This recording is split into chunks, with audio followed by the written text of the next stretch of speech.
เป็นอย่างบ่รู้ตนบากสิมพี่น้องให้มาพอแต่ความปวดใจ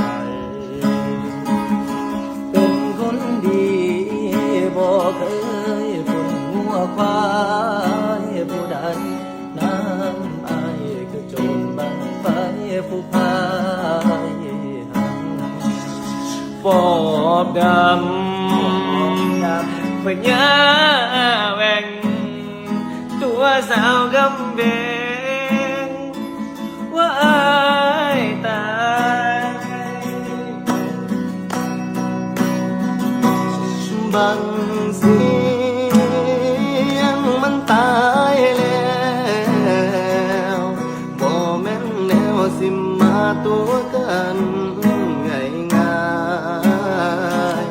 บ่อยากให้สาวไปเชื่อถา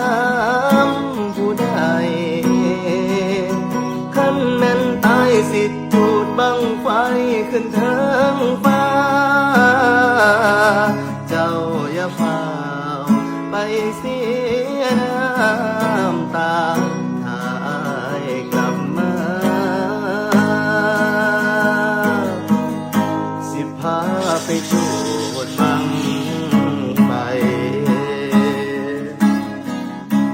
เป็นอะไรไม่รู้ไม่สงสารไอ้เสียงเลยว่ะ